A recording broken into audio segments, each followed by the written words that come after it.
Fokus dulu. Lihat sini baik-baik. Undangan manusia besok terjadi. Masya Allah. Jam berapa Pak undangan pernikahannya? Jam 9. Kayaknya macet Pak ke sana, kita berangkat pagi-pagi jam 7. Jam 7 sudah disiapkan. Pakai apa mah pakaiannya? Ini mama sudah setrika. Batik yang mana? Yang baru, yang kemarin bahannya Pak. Batik baru. Antum bayangkan, undangan manusia yang mengundang antum pada saat itu. Undangan tidak lama, Masya Allah. Mohon maaf ya, mohon maaf sebesar-besarnya. Saat antum diundang, kadang-kadang tidak memberikan maslahat dalam kehidupan antum. Yang ada paling prasmanan, itu pun sekali. Nambah susah. Cek, silakan cek. Datang, tapi persiapan Anda direncanakan sebelumnya. Tanggalnya mulai dicari-cari, mulai dibulati di kalendernya. Yang paling hebat pakaian disiapkan, jahit dulu, sepatunya baru dan sebagainya. Dan berangkat dengan penuh kedamaian, tentram. Undangan manusia. Yang saat antum diundang, bukan aib, bukan. Ini hanya ilustrasi saja. Kadang-kadang tidak memberikan solusi untuk Anda. Tidak memberikan kebutuhan untuk Anda. Salah belum tentu termaafkan. Dosa belum tentu terampuni dan sebagainya. Sekarang bandingkan ketika Anda diundang oleh Allah Subhanahu wa taala yang menciptakan Anda, yang memaafkan kesalahan Anda, yang mengampuni dosa Anda, yang memberikan segala kebutuhan Anda, yang menyembuhkan penyakit Anda, yang memberikan ketenangan dalam jiwa Anda, yang memberikan kedamaian dalam setiap titian langkah Anda. Kenapa persiapan Anda begitu berbeda? Makanya orang yang nanti punya akhlak dalam ibadahnya, itu akan punya akhlak ketika beribadah kepada Rabbnya. Ciri pertamanya, persiapan dia, Quran surah 7 ayat 31. Perhatikan baik-baik. Ya bani Adam, khudhu zinatakum 'inda kulli masjid. Hei anak cucu Adam, kalau ada panggilan dari masjid, kenakan pakaian terbaikmu. Kenakan pakaian terbaikmu.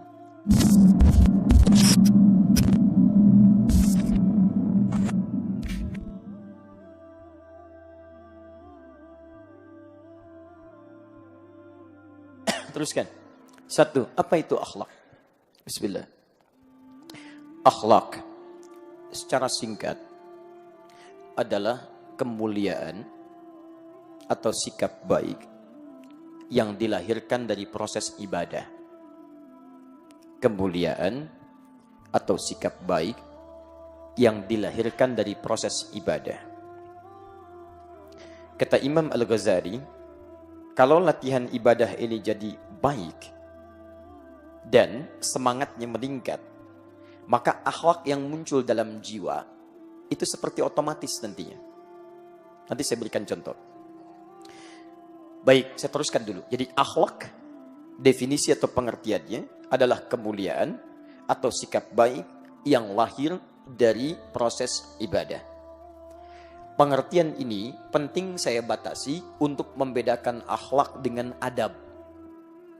Kalau adab, itu kemuliaan, sikap baik yang lahir dari proses pendidikan atau pengajaran. Diajarkan bisa punya adab. Orang punya adab belum tentu punya akhlak. Tapi orang punya akhlak pasti punya adab. Tolong catat baik-baik ya. Orang yang belajar akan dapat adab. Tapi kalau tidak ibadah, tidak mungkin dapat akhlak. Contoh, maaf, jangankan orang beriman, yang tidak beriman pun berpeluang punya adab. Di Amerika bisa beradab, di Jepang bisa beradab, bahkan mungkin lebih beradab dibandingkan beberapa tempat yang di situ banyak muslimnya. Disiplin bagian dari adab, kerja keras bagian dari adab, kejujuran bagian dari adab. Silahkan cek, antum ke Jepang begitu disiplin. Naik kereta, datang lebih cepat 20 detik. Harusnya bahagia. Perusahaannya minta maaf. Maaf Pak, kami datang kecepatan katanya, 20 detik. Padahal antum dari Bandung ke Jakarta. Targetnya jam 7. Ternyata jam 7 nyampe kurang 20 detik. Antum bahagia, alhamdulillah, tiba lebih cepat. Jepang tidak, minta maaf. Kok bisa lebih cepat? Harusnya pas. Jujur, jangan ditanya.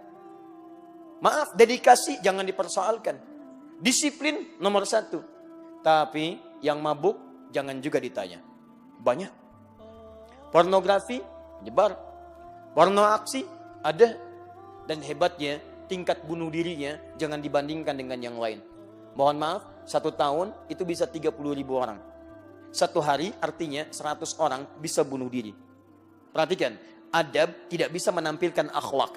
Mabuk masih. Zina masih ada. Bunuh diri, iya. Bahkan saya pernah kisahkan ini beberapa kali. Kami pernah diajak lewat satu tempat yang di tempat itu, ya setiap hari itu hampir 5 orang ditemukan. 5 nyawa kehilangan di situ. Setiap hari. Ya. Saya pernah dibawa ke Gunma. Kata teman kami, Ustaz, ini masih mendingan. Ada tempat lagi, tapi di luar Jepang. Di tempat itu, wah, Allahu Akbar. Bunuh dirinya nggak teratur. Orang Bandung bilang pabalatak. Betul, ya, pabalatak.com. Jadi, mohon maaf, ingin bunuh diri di mana saja. Ini pengen lakukan, ini pengen lakukan. Sampai Pemdanya, konselnya, bikin lokalisasi bunuh diri. Betul. Jamnya diatur. Betul. Jam 9 sampai jam 12. Antum datang jam 8 kepagian, datang jam 1 besok lagi. Lokalisasi.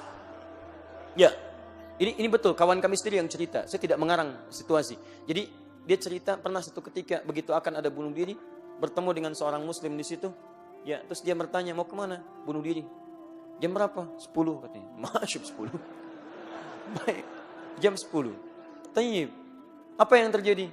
Kata dia, ini masih belum waktunya. Ikut saya dulu. Takut terlambat. Masya Allah.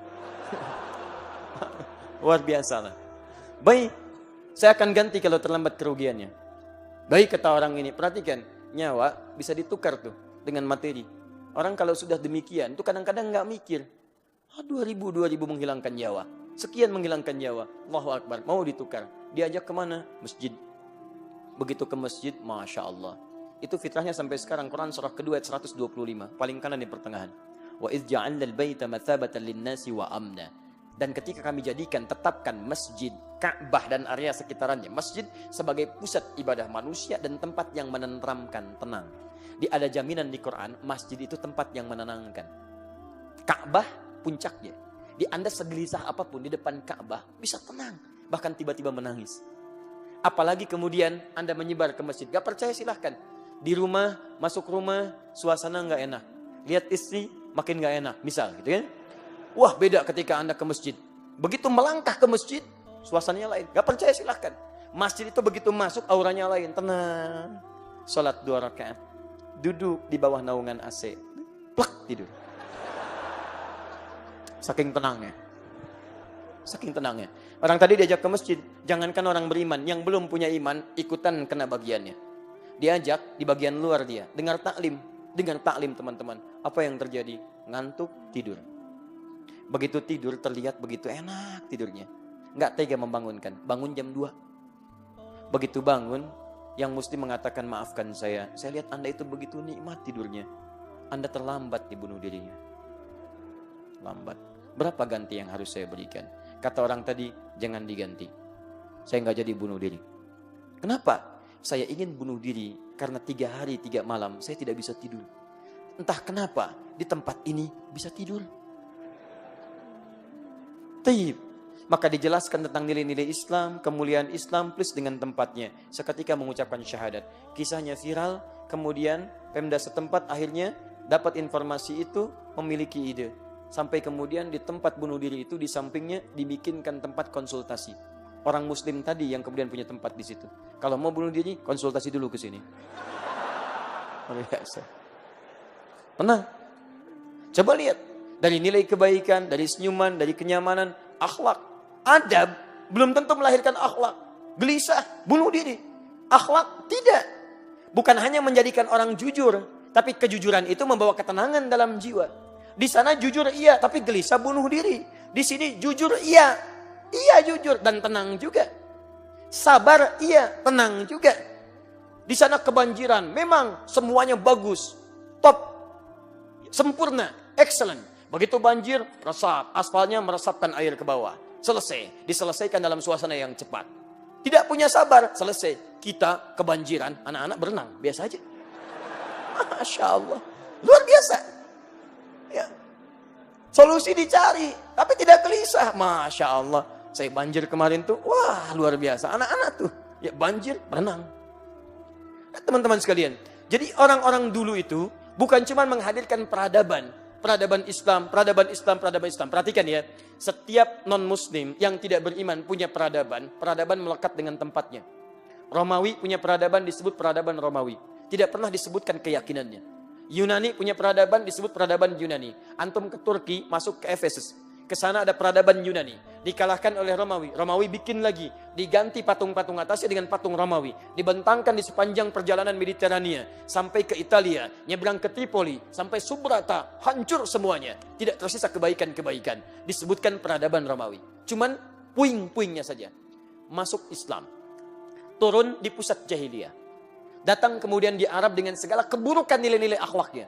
Turun Al-Quran, dijelaskan lewat sunnah, ditampilkan kemuliaan akhlak. Apa yang terjadi?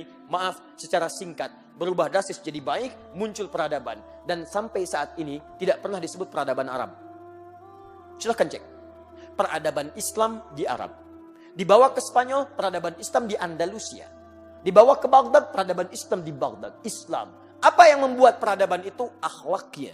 Begitu muncul adabnya, akhlaknya sudah otomatis hadir dalam kepribadiannya. Bagaimana cara melatihnya? Kita masuk bagian yang kedua. Di teman-teman sekalian, orang dulu itu karena sudah punya akhlak, maka adab jangan ditanya. Jangan ditanya. Makanya saking pentingnya akhlak ini, nanti kita akan lihat di ujung. Sampai disandingkan dengan nilai-nilai akidah. Saya teruskan dulu ya, nanti saya berikan contoh-contoh terbaiknya. Yuk. Ingat ya, kita baru bahas akhlaknya, salafus solehnya belum. Ini ya. Mari kita lihat, karena akhlak ini lahir dari proses latihan ibadah, maka tidak ada cara yang lain kecuali akhlak bisa dilahirkan dengan meningkatkan ibadah kita kepada Allah Subhanahu wa taala. Tadi saya berikan contoh kepada Anda. Salat hasilnya akhlak. Inna salata tanha 'anil fahsya'i wal munkar. Zakat hasilnya akhlak. Quran surah ke-9 ayat 103. Khudz min amwalihim sadaqah. Sedekah itu bagian dari akhlak. Dari mana taunya? Disebutkan di Quran surah ketiga ayat 134. Alladzina yunfiquna fis sarra'i wad dharra. Diberikan pada siapa? Yang berhak menerima. Siapa yang menerimanya? 8 golongan untuk zakat. Quran surah ke-9 ayat ke-60. Innamas shadaqatu lil fuqara wal masakin wal 'amilina 'alaiha wal mu'allafati qulubuhum wa fir riqab wal gharimin wa fi sabilillah wa ibnis sabil. 8 golongan. Ketika diberikan itu ada yang bernilai infak.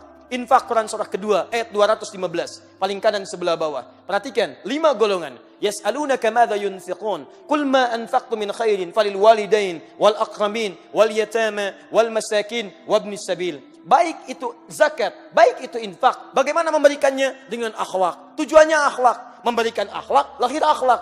Apa dalilnya? Quran surah kedua 263. Paling kiri di pertengahan. Qaulun ma'rufun wa maghfiratun khairun min shadaqatin yatba'uha adza.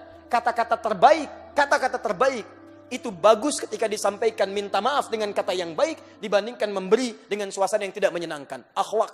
Kata Quran, berikan dengan cara yang baik, kasih yang terbaik. Bahkan tidak bisa memberi pun anugerahkan kata-kata yang terbaik. Akhlak.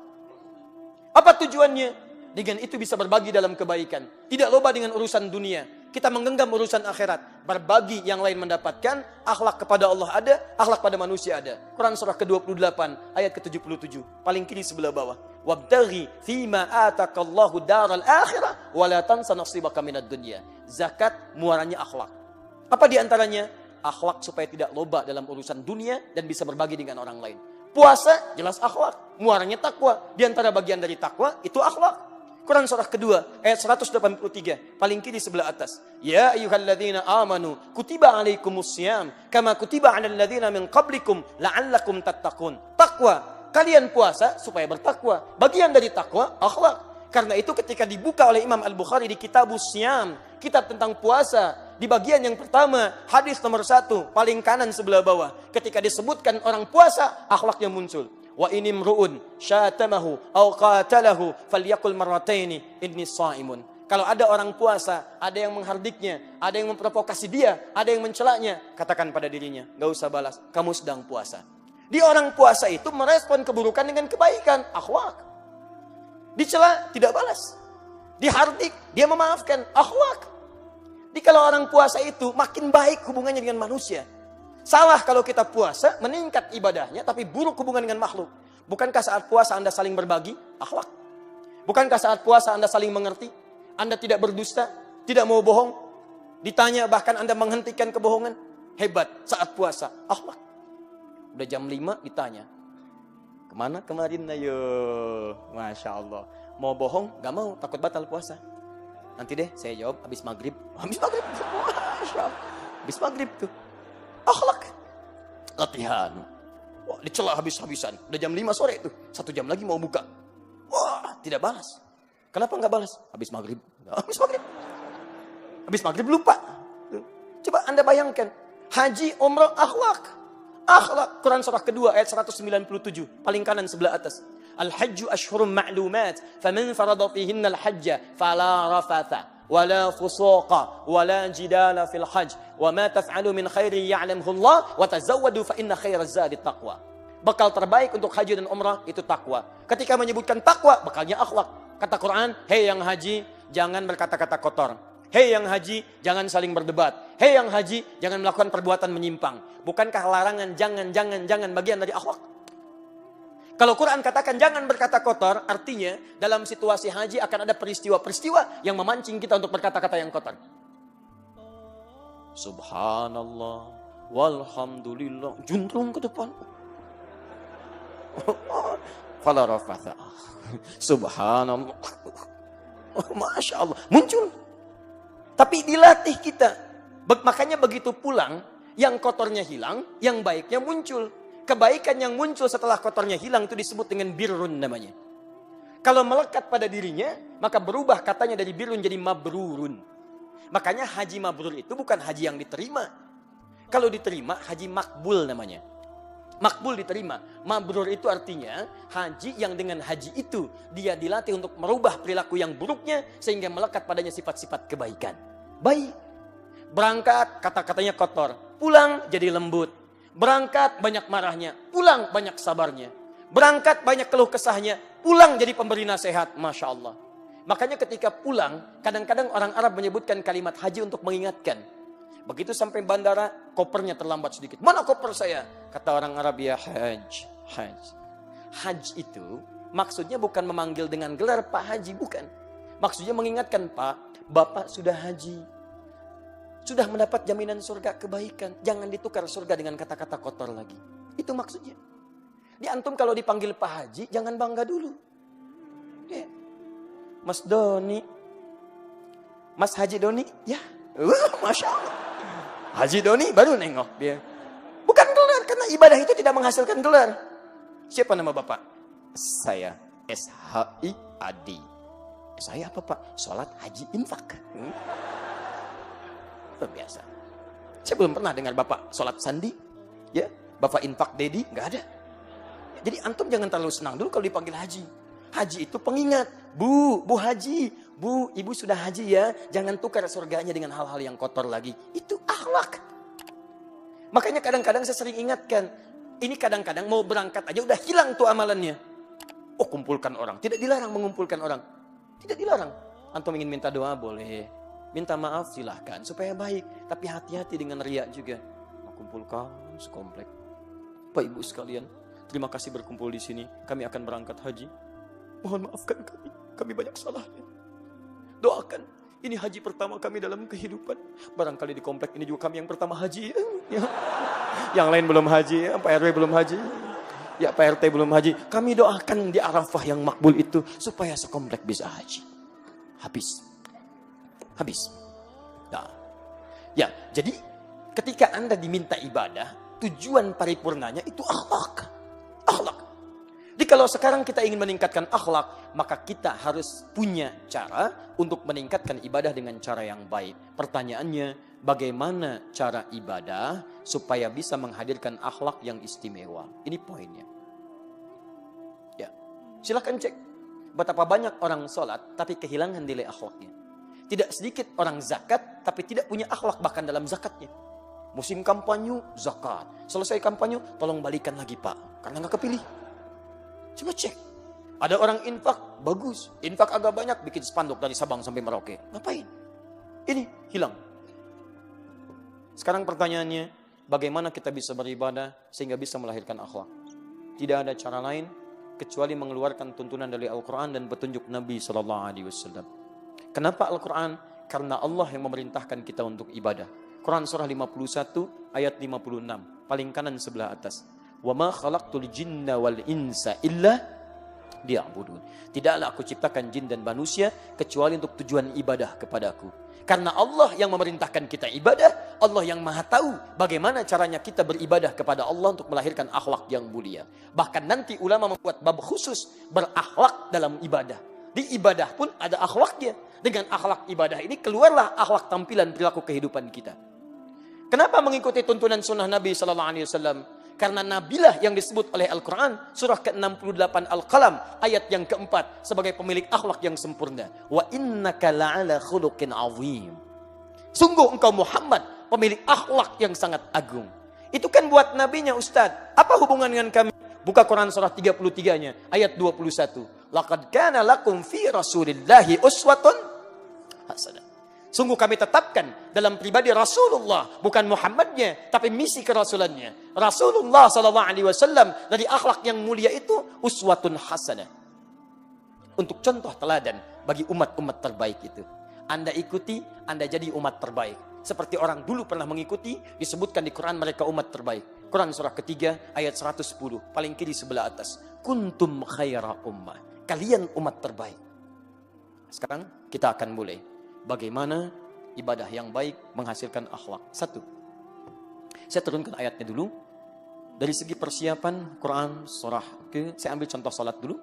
2 ayat 45 sampai 46. Kemudian kita tunjukkan dengan Quran surah ke-7 ayat 31. Saya hapus dulu yang bawah. Ini kedatangan saya kedua ke sini ya, dan saya masih menghapus, alhamdulillah. Baik. Semoga Allah berikan hidayah pada teman-teman supaya bisa juga berbuat kebaikan. Saya dekatkan sini ya. 1, 2, ketiga ada kesungguhan. Quran surah ketiga ayat 142. Taib. Ini dulu saja. Saya ambil salat, kesungguhan ini saya turunkan lagi. Kesungguhan dalam merencanakan jenis salatnya. Quran surah ke-17 ayat 78. Kalau mau tambah sunnahnya, ambil di Quran saja. Quran surah 17 ayat 79. Paling kiri sebelah atas. Kemudian kesungguhan dalam mengetahui waktunya, menunjukkan iman. Quran surah keempat ayat 103. Setelah diketahui waktunya, dijaga dan diamalkan. Bukan cuma informasi saja. Quran surah kedua ayat 238. Paling kanan sebelah atas. Ya. Contoh. Kita aplikasikan dulu ya. Bismillah. Baru setengah 9. Jam 11 kita masih ada waktu. Ambil contoh ibadah salat dulu. Quran surah kedua Al-Baqarah ayat 45 sampai 46. Paling kanan di pertengahan. Wasta'inu bis-sabri was-salah wa innaha lakabiratun illa 'alal khashi'in. Jika Anda punya masalah, termasuk masalah ketika menulis kemudian dihapus, dan menghapus pada hal yang tidak dimintakan untuk dihapus. Semoga Allah mengampuni dosa para penghapus. Baik. Alhamdulillah.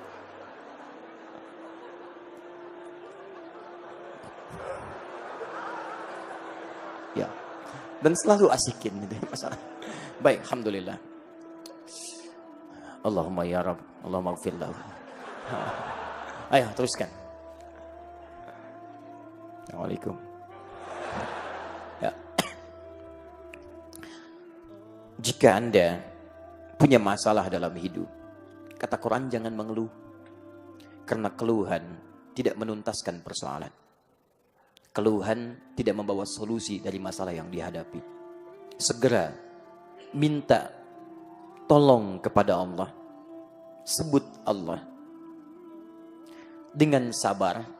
Sabar itu terima dulu masalahnya. Karena Anda menolak pun tidak mengeluarkan dari masalah. Mau ke sini macet, masalah. Anda mengeluh tidak menyelesaikan macet. Macet, emang. Betul. Anda bikin status, TSM macet. Apa status Anda menghilangkan macet? Tidak. Tidak. Anda menjadi beban bagi pengguna media sosial. Baik. Teman-teman teruskan. Terima dulu dengan sabar. Setelah itu wassalah. Tunaikan salat. Bahkan minta dalam salat. Dalam sujud ruku kita bisa minta dari persoalan-persoalan kita. Dalilnya Quran surah 48 ayat ke-29. Bahkan dalam berdiri kita bisa bermohon, memilih ayat yang terbaik. Dalilnya Quran surah ketiga Ali Imran ayat 38 sampai 39-nya. Paling kanan sebelah atas. Tapi maaf, apakah semua orang sholat akan mendapati keringanan dalam sholatnya? Ringan itu maksudnya enak sholatnya, nyaman, tenang? Tidak. Kata Quran, wa innaha lakabiratun illa 'alal khashi'in. Perhatikan baik-baik ya. Al-Quran menyandingkan sabar dengan sholat. Sabar dengan sholat. Tapi ketika menyebutkan yang berat, itu disebutkan tunggal kalimatnya. Wa innaha, ha menggunakan mu'annas. Sabar mudzakkar. Mudzakkar, hu. Kalau Allah mengatakan wa innahu, kesabar. Tapi ketika wa innaha itu ke sholat. Menyandingkan sabar dengan sholat. Lalu kemudian mengatakan sholat itu lebih berat. Lebih berat dibandingkan dengan sabar. Saya mau tanya pada antum, sabar berat tidak? Tidak mudah, berat. Saking beratnya, sabar itu bersanding dengan setiap masalah. Dan masalah bersanding dengan kehidupan. Cek rumusnya. Quran surah kedua ayat 155. Paling kiri sebelah atas. Walanabluwannakum bisyai. Dan setiap yang hidup, kami akan uji dengan berbagai persoalan kehidupan. Masalah ini kami ujikan bukan ingin menjadikan kehidupan bermasalah. Tapi supaya kualitas hidupnya meningkat lebih baik. Karena setiap ujian datang, maka peningkatan akan terjadi. Anak SD kalau ingin lulus, ujian. SMP ingin meningkat, ujian. SMA ingin naik ke kampus, ujian. Dengan ujian itu terukur kualitas pendidikan yang dia kemudian dapati. Sama, kalau yang standar saja begitu, apalagi yang kompleks, pasti ada ujian. Jadi setiap antum hidup, akan punya masalah. Tidak ada orang hidup gak punya masalah. Sama, jangan dikira ustadz gak punya masalah. Masalah ustadz lebih banyak dari masalah antum. Tuh, masalah antum ustadz pikirin juga. Ada. Ini gak usah mengeluh. Ingat baik-baik ya. Hidup berbanding lurus dengan masalah. Artinya kalau ada orang tidak ingin punya masalah, dia tidak ingin hidup. Saya tanya antum. Antum ingin punya masalah atau tidak ingin punya masalah? Oh? Saya ulang. Antum ingin punya masalah atau tidak ingin punya masalah? Yang bilang ingin, katakan ingin. Sudah, nggak usah ada pengajian. Selesai. Sudah. Kenapa antum mengeluh? Jelas ya? Nah, solusinya masalah ini hanya akan selesai dengan sabar. Lihat ujung ayatnya. Minal khawfi wal ju'i wa naqsi minal amwali wal anfusi wat thamarat. Jenis masalahnya ada yang khawatir. Ya, mulai gelisah. Ini Ustaz sampai jam berapa ceramahnya? Saya belum makan, lapar. Wa naqsi minal amwal, mau beli tapi uang gak ada, habis. Mau minjem gak enak, mau minta juga sulit. Wat thamarat, ya maaf. Dari mulai sakit anfus, sakit sampai meninggal dunia. Wat thamarat, hasil kerja keras dilampas oleh orang lain. Thamarat di situ jangan diartikan dengan buah, diterjemahkan diartikan dengan buah-buahan di terjemahan. Kami kira itu kurang tepat. Kalau ujian hanya untuk tukang buah, tukang boneka gak punya ujian. Tukang jus gak ada ujian. Di situ itu kata kiasan, majaz, pakai kinayah rumusnya dalam balaghah. Antum kalau nanam sesuatu, benih, dirawat, tumbuh, yang ingin dipetik apanya? Buahnya. Antum tanam modal, ikut tender, itu benihnya. Begitu sukses dirampas oleh orang lain. Proyek antum diambil orang, hati kerja keras antum diambil orang lain. Antum yang ngintip-ngintip, yang lamar pemuda lain. Tuh. Sabar. Antum menuliskan namanya di hati antum, dia di buku nikah. Antum kalah cepat. Sabar. Tuh. Silakan cek. Kesabaran ini terbawa. Lahir sabar. Mama, belum datang mama, sabar. Tuh, baru lahir sudah sabar. Silakan cek ibu-ibu tuh. Begitu akan memberikan asinya, anaknya menangis. Sabar ya nak. Kecil sudah disuruh sabar. Cek. Tuh. Mama kapan ke Bandung lagi? Sabar ya nak. Tumbuh dewasa, sabar. Masuk sekolah, sabar. Ma, mana makanannya? Sabar pak. Batuk. Tuh, batuk. Sabar. Di rumah tangga dapat. Bos marah-marah, sabar. Kenapa proyek belum jalan? Sabar. Dan hebatnya, jangankan dalam hal yang baik. Yang tidak baik pun kadang-kadang kata sabar muncul. Mau nyuri motor, 2 orang. Satu pimpinannya, yang 2 anak buahnya. Anak buah mulai beraksi, baru tuh. Bos, susah bos. Sabar, terusin. Sabar. Itu biasa. Tuh, lihat. Ada terus. Jadi memang kuncinya cuma ini, dalam yang baik, yang tidak baik kita tinggalkan. Kuncinya ini, sabar mengatasi masalah. Artinya apa? Hidup berbanding lurus dengan masalah. Masalah berbanding lurus dengan kesabaran. Saking beratnya sabar, dibawa seumur hidup. Jadi tidak ada batas dalam sabar, sepanjang kita hidup. Orang yang tidak ingin sabar, itu artinya dia cepat ingin mengakhiri kehidupan. Mama, hilang batas kesabaran papa ya. Papa mau meninggal. Berat. Tidak mudah. Tidak mudah teman-teman sekalian. Tapi kata Allah, salat lebih sulit dibandingkan dengan sabar. Lebih berat. Sabar itu bisa membuat kita masih bisa fokus. Ingat. Tapi salat lebih sulit daripada sabar. Karena kata Nabi di Abu Daud nomor hadis 666.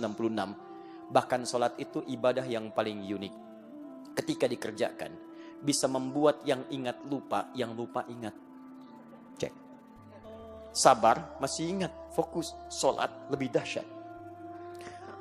Allahu Akbar. Masya Allah, tadi kunci mobil di mana ya? Kunci mobil. Padahal sebelum salat tidak ingat. Ujung hadisnya belum selesai. Hatta la yash'ural musalli kam rak'atan yusalli. Sampai-sampai ada orang salat tidak sadar berapa rakaat sedang menunaikan salatnya. Tuh sudah ngangguk, ngaku, macam-macam ada. Berat, tidak mudah. Nah teman-teman sekalian, beratnya salat ini ternyata akan menjadi ringan kalau kita mengerjakan salat dengan raihan dan cara yang akhlak yang sempurna. Bagaimana caranya? Illa 'alal khashi'in, kecuali bagi orang khusyuk. Siapa orang khusyuk ini? Ini poinnya. Bukan pada kalimat khusyuknya kita fokus, tapi pada cara menunaikan ibadahnya. Dan khusyuk itulah nanti yang melahirkan akhlak dalam kehidupan. Jadi saya tunjukkan pada antum bagaimana sahabat baru takbir saja sudah tampil akhlak mulianya. Baru takbir. Apa itu khusyuk? Salat yang khusyuk adalah salat yang kemudian nanti melahirkan akhlak yang sempurna. Bagaimana bisa khusyuk? Satu. Teruskan ayatnya, ayat ke-46-nya. Alladzina yadhunnuna annahum mulaqa rabbihim. Satu. Khusyuk itu bisa dilatih dengan menghadirkan perasaan sebelum salat. Ingat, kalimatnya mudhari'. Mudhari' itu artinya akan, sedang, atau nanti. Jadi kalau kita artikan ini, orang salat yang salatnya bagus, yang melatih ibadah untuk khusyuk itu, maka akan terlihat persiapannya pra-salat. Sebelum salat, dia sudah punya persiapan. Apa persiapannya? Dia merasa mempersiapkan diri akan menghadap kepada Rabbnya. Yadhunnuna annahum mulaqu rabbihim. Dia sadar, saya salat akan menghadap Allah. Ya. Sekarang hari Sabtu malam Ahad. Besok hari Ahad. Biasanya suka ada undangan. Undangan pernikahan. Pernikahan itu jarang ada yang menikah ngundang sehari 5 kali. Jarang. Bahkan satu orang paling-paling maksimal 4 kali dalam hidupnya dia. Dengan 4 misalnya yang berbeda selama masih hidup keseluruhannya. Itu pun kalau terpenuhi syaratnya. Jangan khawatir yang di atas ya. Saya tidak apa-apa. Fokus dulu. Lihat sini baik-baik. Undangan manusia besok terjadi. Masya Allah. Jam berapa Pak undangan pernikahannya? Jam 9. Kayaknya macet Pak ke sana. Kita berangkat pagi-pagi jam 7. Jam 7 sudah disiapkan. Pakai apa mah pakaiannya? Ini mama sudah setrika. Batik yang mana? Yang baru yang kemarin bahannya Pak. Batik baru. Antum bayangkan, undangan manusia yang mengundang antum pada saat itu, undangan tidak lama, Masya Allah.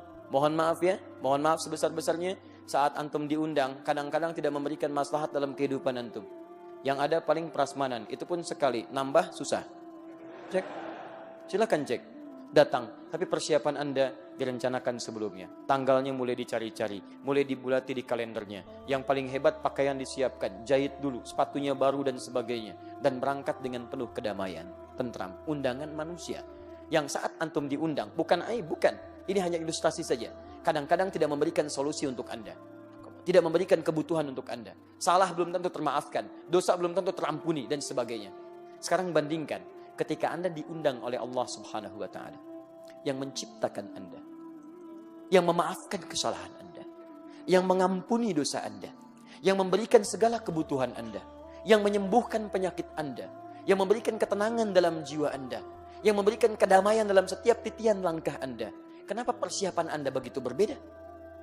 Makanya orang yang nanti punya akhlak dalam ibadahnya, itu akan punya akhlak ketika beribadah kepada Rabbnya. Ciri pertamanya, persiapan dia, Quran surah 7 ayat 31. Perhatikan baik-baik. Ya bani Adam, khudhu zinatakum 'inda kulli masjid. Hei anak cucu Adam, kalau ada panggilan dari masjid, kenakan pakaian terbaikmu. Kenakan pakaian terbaikmu. Kenapa saya beri contoh salat? Karena semua nabi dan rasul sampai ke Nabi Muhammad SAW salat. Salat. Nabi Isa salat. Quran surah ke-19 ayat 31 sampai 33. Paling kanan silahkan cek di pertengahan. Nabi Ismail bahkan salat sebelumnya. Quran surah 19 ayat 55. Paling kiri di pertengahan. Nabi Musa salat. Quran surah 20 ayat yang ke-14 ya. Nabi salat. Nabi salat. Zakaria salat alaihi salam. Quran surah ketiga ayat ke-38 sampai 39-nya. Paling kanan sebelah atas. Salat. Nabi Muhammad salat sallallahu alaihi wasallam. Jelas semua ayatnya menunjukkan kepada kita. Turunnya Quran surah ke-17 ayat 78. Aqimis salata liduluki syamsi ila ghasaqil laili wa Qur'an al-fajr. Teman-teman sekalian, fokus. Tapi Anda mesti tahu bagaimana cara mereka salat sampai melahirkan hasil yang maksimal itu. Satu, setiap ada panggilan dari masjid. Nggak ada panggilan dari masjid yang muncul kecuali adzan. Silahkan. Pengumuman itu bukan panggilan, informasi. Assalamualaikum warahmatullahi wabarakatuh. Bapak Ibu sekalian disampaikan bahwa ada warga kita meninggal dunia. Informasi. Tapi panggilan cuma satu. Bahasanya nida. Jumat kemarin panggilannya nida. Quran surah ke-62 ayat 9. Paling kiri sebelah atas. Dari masjid. Ya ayyuhalladzina amanu idza nudiya li sholati min yaumil jum'ah. Adzan 5 kali dalam sehari. Panggilan Allah. Allahu akbar, Allahu akbar. Panggilan. Dan hebatnya ketika adzan, kenapa kalimatnya menggunakan kata adzan? Apa artinya adzan? Kalau tidak tahu, katakan. Gampang. Baik. Apa artinya adzan? Adzan. Ada yang mengatakan seakar dengan kata udhun. Bukan cuma panggilan. Udhun artinya telinga. Jamaknya adzan. Kenapa disebut dengan adzan? Karena panggilan ini akan selalu sampai pada orang yang masih punya pendengaran di telinganya. Terdengar. Dan hebatnya, ada penelitian kecil-kecilan menunjukkan hanya lafaz adzan yang tidak berhenti di muka bumi dalam 24 jam. Mesir adzan, selesai Mesir adzan, Libya adzan, selesai Libya Tunisia adzan, Tunisia selesai adzan, Maroko adzan, Maroko selesai Aljazair adzan, nyebrang sedikit ke Prancis, Spanyol, kemudian Italia. Silahkan cek Bandung sekitarannya. Ini adzan, geser sedikit sana adzan, geser sedikit sana adzan, geser sedikit sana adzan. 24 jam berputar. Diingatkan kita, ketika ada panggilan dari masjid, kenakan pakaian terbaik. Silahkan cek antum. Dari sekian sholat yang pernah antum tunaikan, berapa pakaian terbaik yang pernah antum siapkan? Kita mesti malu teman-teman, cek besok ya, cek besok. Maaf ya, ini keyakinan kita dalam Islam. Dan ini istilahnya istilah lembut. Dia jangan marah kalau disebut dengan istilah ini. Misal, musyrik. Orang mau musyrik aja, pakaiannya bagus-bagus. Cek besok tuh. Mau musyrik, ada yang pakai jas. Ya, perempuannya pakai kebaya. Anaknya dikepang 2, bawa manisan. Keluar. Hayut dalam penuh kebahagiaan. Antum, sudah ada iman dalam jiwa antum. Kenapa ketika dipanggil oleh Allah Subhanahu wa Ta'ala pakaian seadanya? Ya Allah, tolong kabulkan doa saya. Masya Allah, pakai pakaian olahraga. Depannya Ronaldo, belakangnya Messi. Luar biasa. Nggak nyambung antum. Nggak nyambung teman-teman. Ya coba antum, kita bersikap adil lah. Kenapa kita tidak berakhlak terhadap Allah? Sementara Anda menuntut kebaikan-kebaikan dari ibadah Anda. Itu poin pertama. Yang kedua, perhatikan baik-baik. Begitu Anda kemudian menyiapkan pakaian terbaik, sempurnakan wudhu, Quran surah 5 ayat yang ke-6. Antum ke undangan, mandi dulu. Kepada Allah minimal perbaiki diri dulu, bersihkan. Kenapa itu semua dikerjakan? Teruskan ayatnya. Dan ini menjadi penutup pertemuan kita. Perhatikan baik-baik. Wa annahum ilaihi raji'un. Dan kenapa dia mesti menggunakan pakaian terbaik? Kemudian wudhu dulu, bahkan ada yang mandi dulu. Kalau ingin khusyuk, rasakan. Mungkin saat itulah kemudian menjadi salat terakhir dalam kehidupan Anda. Ini sudah semakin malam.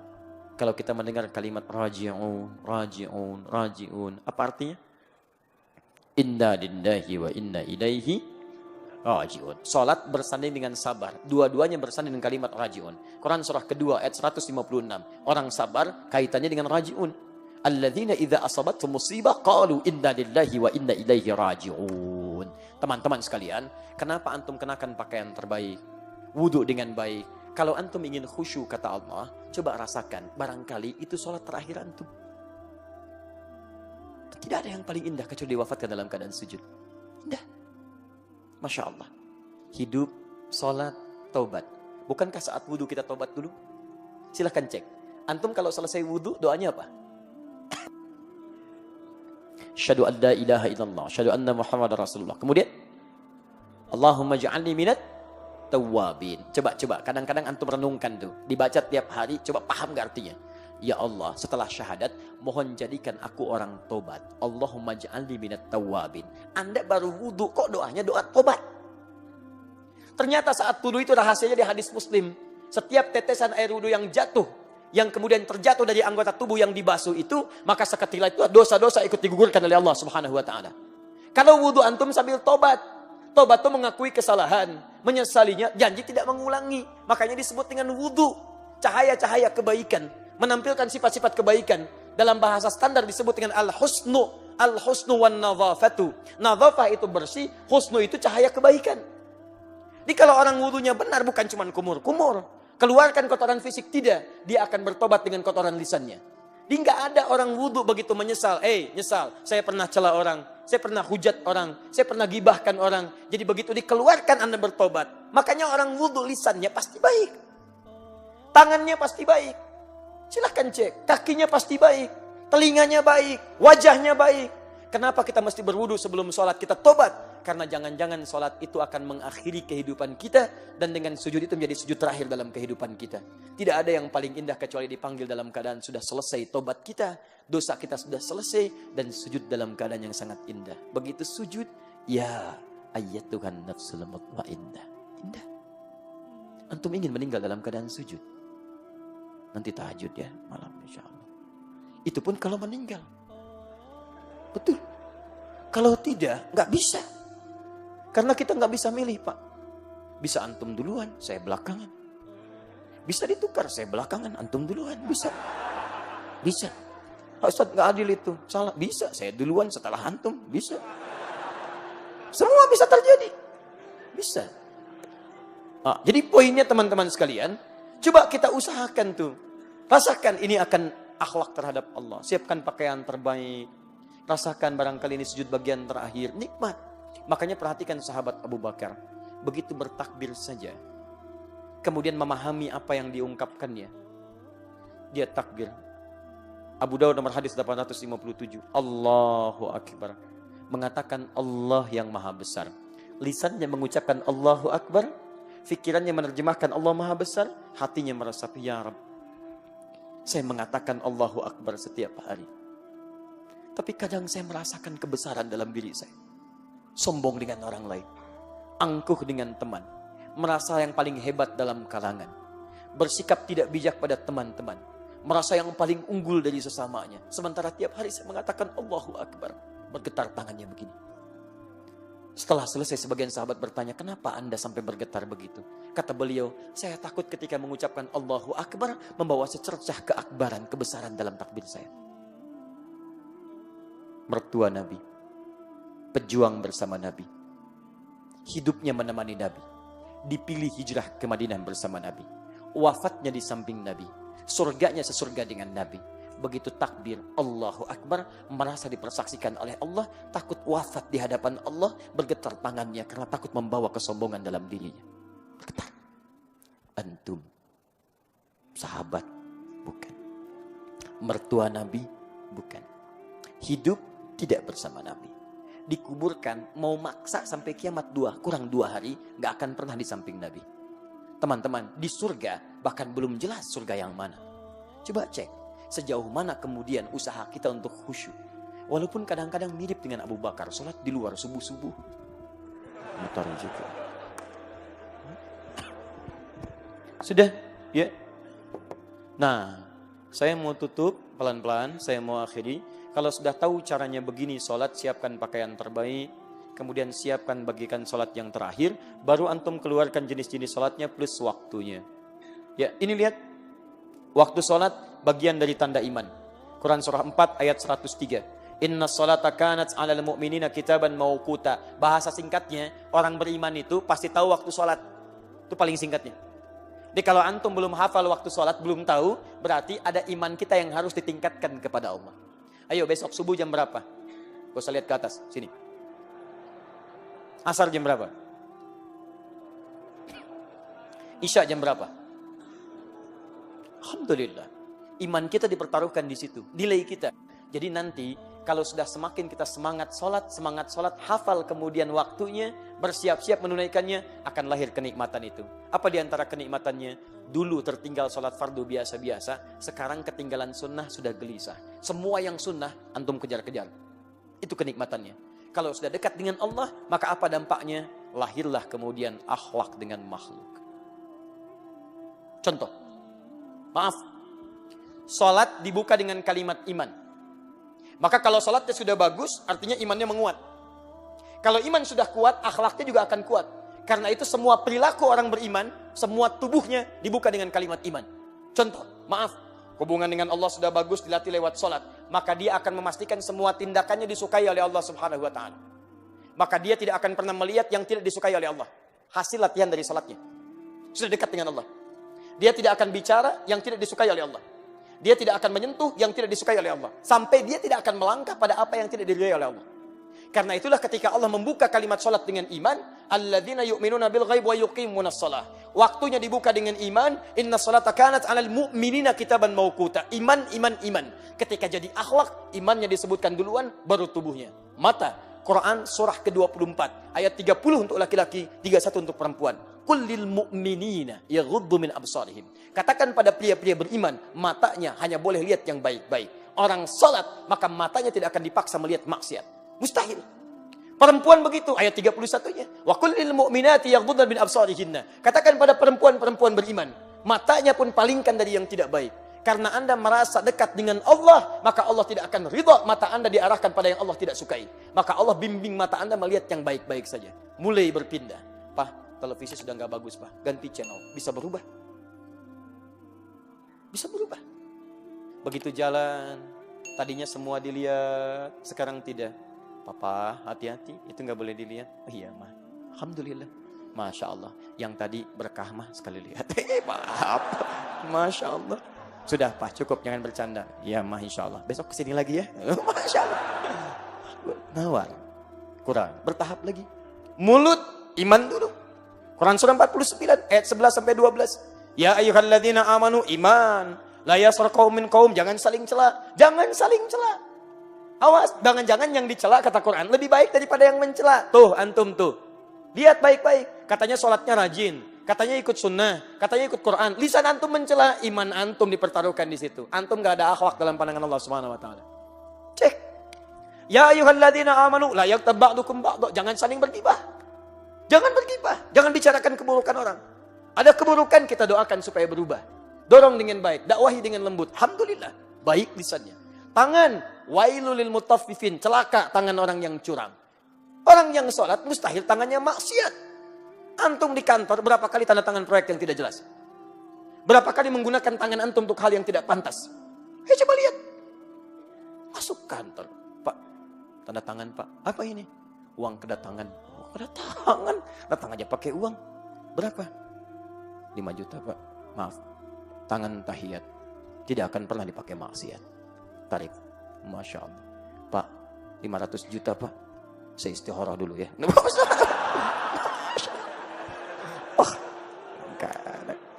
Ada aja. Luar biasa. Tangan berakhlak tidak akan menghapus yang tidak diperkenankan. Teman-teman. Bagus. Sampai ujung kaki itu. Quran surah ke-25 ayat 63. Wa ibadur rahmanil ladzina yamshuna 'alal ardi haunda. Hamba Allah itu kalau jalan, jalannya tawadu. Antum kalau sombong berarti antum sedang tidak disebut sebagai hamba Allah. Enggak diakui antum. Mau sholatnya khusyuk, mau sholatnya sambil nangis, begitu jalan sombong. Masya Allah. Quran surah 31 ayat 18, paling kiri sebelah bawah. Wala tamshi fil ardi maraha. Jangan jalan dengan sombong. Masya itu bisa dengan kaki, bisa dengan kendaraan. Kemarin gak punya motor, jalan ke masjid biasa aja. Sejak punya motor, putar komplek dulu. Akhi, ayo ke masjid, akhi ke masjid. Oh, Masya Allah. Cuman pengen kelihatan. Begitu akhi, tiang bruk. Sudah. Haula wala quwata illa billah. Sudah ya? Cukup dulu ya.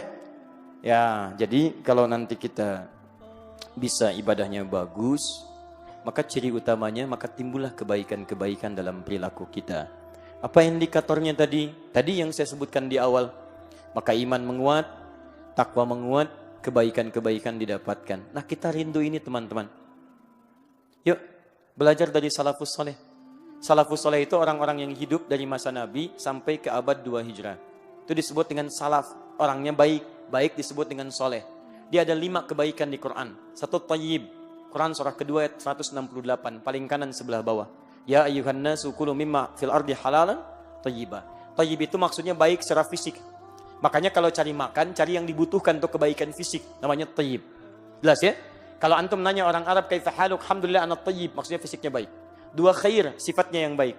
3, kalau sifat diterjemahkan dalam perilaku disebut ma'ruf. Ya, khair Quran surah 3 ayat 110, ma'ruf Quran surah 3 ayat 104. Kalau kebaikan dikerjakan karena Allah namanya ihsan. Quran surah 46 ayat ke-15. Kalau digabungkan 4 ini, tayyib, khair, ma'ruf, ihsan, jadi saleh namanya. Saleh, salaf generasi dulu yang saleh, baik dalam pandangan Allah Subhanahu wa taala. Kita yang mengikuti itu disebut dengan salafi pakai i di ujungnya. Di salafi itu bukan golongan, bukan kelompok, tidak harus diklaim satu kelompok tertentu. Semua orang Islam yang berusaha mengikuti jejak orang dulu disebut dengan salafi namanya. Paham? Tayyib. Dari situ saya ingin mengajak, ayo kita sama-sama terapkan akhlak itu dalam kehidupan. Mereka berakhlak, mereka tumbuh dalam kebaikan. Lihat akhlaknya orang Ansor kepada Muhajirin. Quran surah ke-59 ayat 9 sampai dengan 10. Lihat akhlaknya para ulama, lihat akhlaknya para tabi'in. Bagaimana Imam Asy-Syafi'i akhlaknya terhadap Imam Malik. Bagaimana Imam Ahmad bin Hanbal akhlaknya terhadap Imam Asy-Syafi'i. Bagaimana para ulama satu dengan yang lain menghadirkan kebaikan-kebaikan. Maka saya ingin mengajak melalui taklim malam ini. Sebelum sesi terakhir besok saya kemudian ada di Kota Baru Parahyangan. Ayo kita rindu dengan akhlak. Kita rindu. Sudah banyak majelis ilmu. Banyak pengetahuan disampaikan. Tapi dari yang banyak ini, akhlak yang masih kurang kita tampilkan dalam kehidupan. Dengan kajian ini saya tidak menginginkan kelompok-kelompok taklim saling mencela satu dengan yang lainnya. Lebih baik antum bersinergi. Kalau kita semua kompak jadi baik, kita akan membantu negara kita jadi lebih baik. Karena dalam Islam diajarkan matanya baik, telinga baik, lisan baik, sampai kaki baik. Kalau semua orang Islam di Indonesia baik sesuai Al-Quran dan Sunnah, maka demi Allah saya katakan, negara kita pun akan jadi negara yang terbaik. Ayo kita kirim sinyal dari Bandung, mulai malam ini, kita berikrar kepada Allah Subhanahu wa Ta'ala dan tunjukkan pada dunia. Dari bumi pertiwi, dari kota Bandung lautan api, kita akan tunjukkan dari Bandung akan muncul cahaya-cahaya Islam dengan akhlak yang mulia insya Allah. Takbir.